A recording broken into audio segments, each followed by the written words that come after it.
الحمد لله كفى والصلاة والسلام على عباده الذين اصطفى أما بعد கண்ணியத்திற்குரிய பட்டவகுப்பு ஆலிம்களே, ஒவ்வொரு நாளும் பெருமானார் ஸல்லல்லாஹு அலைஹி வஸல்லம் அவர்களுடைய தினசரி அன்றாட வாழ்வியல் நிகழ்வுகளை நாம் பார்த்து வருகின்றோம். அந்த வகையில் நேற்று நாம் பெருமானார் ஸல்லல்லாஹு அலைஹி வஸல்லம் அவர்கள் அசர் தொழ வைத்துவிட்டு சஹாபாக்களுக்கு மத்தியிலே பேசுவது மிக குறைவு. மக்ரிபுக்கு முன்பாக காலையை போன்று மீண்டும் மாலையிலும் தங்களுடைய எல்லா மனைவிமார்களையும் பார்த்துவிட்டு வருவார்கள். மக்ரிபிற்கு பாங்கு சொன்னால் பள்ளிக்கு வந்து இமாமத் செய்வார்கள் என்பதாக நாம் பார்த்தோம். ஸல்லல்லாஹு அலைஹி வஸல்லம் அவர்கள் மக்ரிபுடைய பாங்கு சொல்லப்பட்டு விட்டால் பள்ளிக்கு வருவாங்க.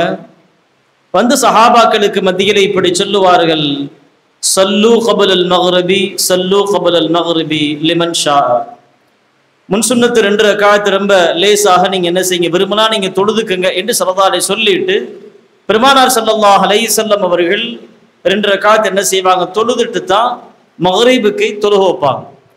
மக்ரிபை பொறுத்த வரைக்கும் பெரும்பாலும் நாம் அறிந்த வரைக்கும் வழக்கம் போல இன்றைக்கு நம்ம ரொம்ப சின்ன சுருக்கமான சூறாக்களை நம்ம ஓதுறோம். ரொம்ப ரேரா சில நேரங்களில் ஸல்லல்லாஹு அலைஹி வஸல்லம் அவங்க சூரத்துல் அராஃப், சூரத்து தூர், சூரத்துல் முர்ஸலாத் இது போன்ற சூறாக்கள்ல மக்ரிபில் என்ன செஞ்சிருக்காங்க, ஓதி இருக்கிறாங்க. மக்ரிப் தொலை வைத்த உடனே சஹாபாக்கள்கிட்ட ஸல்லல்லாஹு அலைஹி வஸல்லம் பெரும்பாலும் பேச மாட்டாங்க. ஏன்னா மக்ரிபிற்கும் இஷாவிற்கும் இடையிலான நேரங்கள் என்பது பெருமானாருடைய வாழ்க்கையில, அரபு நாட்டுடைய பழக்கத்துல அது இரவு உணவு சாப்பிடுவதற்கான நேரமாக இருக்கிறது. எனவே மக்ரிபிற்கு பின்னாடி உண்டான நேரங்கள்ல ஸல்லல்லாஹு பேச மாட்டாங்க. இப்போ மக்ரிப் பின்னாடி சஹாபாக்கள் ஒவ்வொருத்தரா வீட்டுக்கு போகும்போது பெருமானார் ஸல்லல்லாஹு அலைஹி வஸல்லம் என்ன செய்வாங்க, இப்படி சொல்லுவாங்க, ஃபமன் கான இந்தஹு தஆமுல் இத்னைனி ஃபல்யஹுது சாலிஸா. உங்கள்கிட்ட யார்கிட்டாவது 2 பேர் சாப்பிட்ற அளவுக்கு உணவு இருந்தா நீங்க ஒருத்தர் கூட எக்ஸ்ட்ரா கூட்டிட்டு போங்க. ஃபமன் கான இந்தஹு தஆமு சாலிஸா, 3 பேர் சாப்பிட்ற உணவு இருந்தா ஃபல்யஹுது ராபிஆ, 4வது ஒரு நபரை நீங்க கூட்டிட்டு போங்க ஸல்லல்லாஹு சொல்லுவாங்க. அதே மாதிரி நோன்பு வைத்தவர்களாக சஹாபாக்கள் இருந்தாங்கன்னா ஸல்லல்லாஹு அலைஹி வஸல்லம் அவங்க நோன்பு திறக்காமல் சஹாபாக்கள் பள்ளிக்கு வந்து உட்கார்ந்துட்டா இப்படி சொல்லுவாங்க, இதா குத்திமல் ஆஷா ஃபபதஉ பிஹி கப்ல அன் துஸல்லு ஸலாத்தல் மக்ரிபி.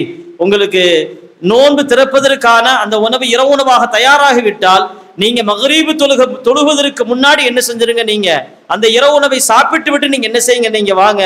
Falah தஅஜிலு an அஷாஇக்கும். நீங்க என்ன செய்ய வேணாம், இரவு உணவு சாப்பிடா வேகமா அரிபரியா எங்க வர வேணாம், நீங்க பள்ளிக்கு வந்து தொழ வேணாம், இரவு உணவை முடித்து விட்டு நீங்க வாங்க, ஏன்னா நீங்க நோன்பு வச்சிருக்கீங்க என்று ஸல்லல்லாஹு சொல்லுவாங்க. அதே மாதிரி பெருமானார் அவருங்க ஒவ்வொரு நாளும் அவங்க வீட்டுல ஏதாவது உணவு இருந்தால் என்ன செய்வாங்கன்னா, பெரும்பாலும் உணவு இருந்துச்சுன்னா 10 சஹாபாக்களை கூட கூட்டிட்டு போவாங்க. அப்படி உணவு எதுவுமே இல்லைன்னா வீட்டுல கேட்பாங்க, ஏதாவது இருக்கா என்று. பேரித்தம்படும் தண்ணீர் மட்டும் இருக்கும். அல்லது பல நேரங்கள்ல இரவு உணவே பெருமானார் ஸல்லல்லாஹு வீட்டுல என்ன செஞ்சது இல்லை, இருந்ததே கிடையாது. ஸல்லல்லாஹு அலைஹி வஸல்லம் அவங்க ஹஜ்ரத் ஆயிஷா ரலியல்லாஹு சொல்றாங்க, ஹஜ்ரத் ஸல்லல்லாஹு அலைஹி வஸல்லம் அவங்களுக்கு முன்னாடி ஏதேது உணவு வைத்தோம் அப்படின்னா அவங்க விரும்பினா சாப்பிடுவாங்க, விரும்பலாட்டி விட்டுருவாங்க. சம்பந்தமா என்ன செய்ய மாட்டாங்க, எந்த குறைகளும் சொல்ல மாட்டாங்க. உணவு இருக்கான்னு கேட்பாங்க, இல்லைன்னு சொன்னா அல்ஹம்துலில்லாஹ். உணவு இருக்கா அப்படின்னு கேட்டு இருக்கு அப்படின்னு சொன்னா என்ன இருக்குன்னு கேட்பாங்க. அப்படியாக ஒரு நேரத்துல யா ரசூலல்லாஹ் வினிகர் சிறுக்கா இருக்கிறது என்று நான் சொல்லுகின்றேன். நான் பெருமானார் ஸல்லல்லாஹு அலைஹி உடனே சொல்லுவாங்க, இந்த வினிகர் என்பது சிறந்த உணவு என்று, சிறந்த நிஅமல் இதாம், சால்னாக்களே சிறந்த சால்னா எது, வினிகர் என்று ஸல்லல்லாஹு அலைஹி வஸல்லம் தங்களுடைய ரொட்டி துண்டுக்கு சாப்பிட்டுட்டு போன அந்த நிகழ்ச்சியை ஹஜ்ரத் ஸல்லல்லாஹு அலைஹி வஸல்லமுடைய மனைவியான ஆயிஷா ரலியல்லாஹு சொல்றாங்க, சஹாபாக்களோடு சாப்பிட அமர்ந்தால் பெருமானார் ஸல்லல்லாஹு அலைஹி வஸல்லம் மௌனமாக அமர மாட்டாங்க. சாப்பிடுகிற நேரத்துல சில உபதேசங்கள் பேசுவாங்க, அல்லது சில தர்பியாக்கள் ஆதாபுகள் சம்பந்தப்பட்ட விஷயங்களை சொல்லுவாங்க, அல்லது சுன்னத்தான முறைகள் குறித்து பெருமானார் ஸல்லல்லாஹு அலைஹி என்ன செய்வாங்க, சஹாபாக்களுக்கு கற்றுத் தருவாங்க. அப்படியாக ஒரு குழந்தை, ஒரு சஹாபி பெருமானார் ஸல்லல்லாஹு அலைஹி வஸல்லம் அவர்களுடைய அந்த மடியில அமர்ந்திருக்கிற அந்த நேரத்துல ஹஜ்ரத் ஸல்லல்லாஹு அலைஹி வஸல்லம் என்ன செய்யறாங்க, இப்படி சொல்லுறாங்க, யாரு, உமர் இப்னு அபி சலமா ரலியல்லாஹு அன்ஹு உட்கார்ந்து இருக்கிறாங்க.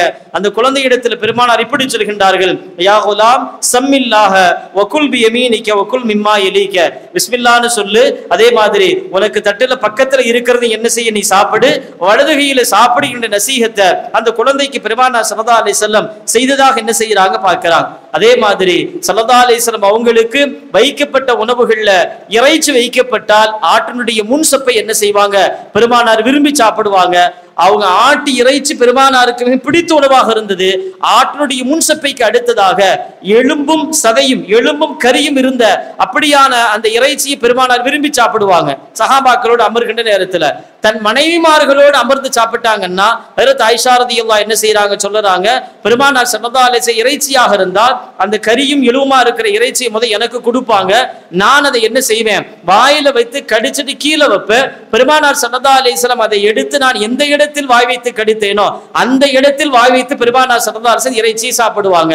தண்ணீராக இருந்தால் எனக்கு முதல்ல கொடுப்பாங்க, நான் அந்த தண்ணீரை பருகுவேன். என் உதடு எந்த இடத்தில் அந்த பாத்திரத்தில் பட்டு தண்ணீரை நான் அருந்தினேனோ அந்த இடத்தில் பெருமானார் ஸல்லல்லாஹு அலைஹி வஸல்லம் என்ன செய்வாங்க, அவர்களும் அந்த தண்ணீரை குடிப்பார்கள் என்பதாக ஹஜ்ரத் ஆயிஷா ரலியல்லாஹு அன்ஹா சொல்லி காட்டுறாங்க. ஸல்லல்லாஹு அலைஹி வஸல்லம் அவர்கள் சாப்பிட்டு முடித்து விட்டால் இப்படியான ஒரு துஆவை செய்வார்கள். ஹதீஸ்கள்ல பார்க்கிறோம், அல்ஹம்துலில்லாஹில்லதி ஹம்தன் கஸீரன் தய்யிபன் முபாரக்கன் ஃபீ, அல்ஹம்துலில்லாஹில்லதி கஃபானா வ அர்வானா வ கைர மக்ஃபியின் வலா மக்ஃபூரின் வலா முவத்தஇன் வலா முஸ்தக்னம் அன்ஹு ரப்பனா அல்லாஹும்ம இன்னக அத்அம்த வ அஸ்கைத வ அக்னைத வ அக்னைத வ ஹதைத வ அஹ்யைத அல்லாஹும்ம ஃபலக்கல் ஹம்து அலா மா அதைத் என்று ஸல்லல்லாஹு அலைஹி வஸல்லம் செய்வாங்க. துஆ ஓதுவாங்க. பெரும்பாலும் கையை கழுவ மாட்டாங்க, ஏன்னா கையை கழுவுற மாதிரி உணவு அங்க இருக்காது. வாயை கொப்பளிப்பாங்க. அதுவுமே பால் ஒட்டகப்பால் குடித்தால் கொழுப்பு இருக்கின்ற காரணத்தினால ஸல்லல்லாஹு அலைஹி வஸல்லம் என்ன செய்வாங்க, அவருடைய வாயை கொப்பளிக்கிற அந்த பழக்கம் இருக்கிறது. அதே மாதிரி இரவு நேரத்துல ஒரு பிரத்யோக பழக்கம் பெருமானாரிடத்துல இருந்திருக்கிறது. காலை நேரங்கள்ல பேரித்தம்பழங்களை தண்ணீர ஊற வைக்க சொல்லுவாங்க. இரவு உணவு சாப்பிட்டதற்கு பின்பாக அந்த பேரித்தம்பழம் ஊற வைக்கப்பட்ட தண்ணீரை பெருமானார் ஸல்லல்லாஹு அலைஹி வஸல்லம் குடிப்பாங்க. இரவுல ஊற வைத்திருந்தாங்க அப்படின்னா அடுத்த நாள் காலையில ஸல்லல்லாஹு அலைஹி வஸல்லம் என்ன செய்வாங்க, அந்த பேரித்தம்பழம் ஊற வைத்த தண்ணீரை அருந்துகின்ற பழக்கம் பெருமானாரிடத்துல தினம் தினம் இருந்ததாக நாம் பார்க்கிறோம். கண்ணியத்திற்குரிய பட்ட வகுப்பு ஆலிம்களே, மக்ரிபிற்கு பின்பாக இஷா வரைக்கும் உண்டான இடைப்பட்ட நேரத்துல பெருமானார் ஸல்லல்லாஹு அலைஹி வஸல்லம் வீடுகள்ல தங்கள் மனைவிமார்களுக்கு மத்தியில இரவு போன்ற அந்த விஷயங்களை ஈடுபட்டு இருப்பாங்க. சாப்பிட்டு முடித்ததற்கு பின்னால் இஷாவுடைய பாங்கிற்காக பெருமானார் எதிர்பார்த்திருப்பதாக நாம் பார்க்கிறோம். நாளைக்கு அது என்னவென்று பார்ப்போம் இன்ஷா அல்லாஹ். வ ஆகிரு தஅவானா அல்ஹம்துலில்லாஹ். அஸ்ஸலாமு அலைக்கும் வ ரஹ்மத்துல்லாஹி வ பரகாத்துஹு.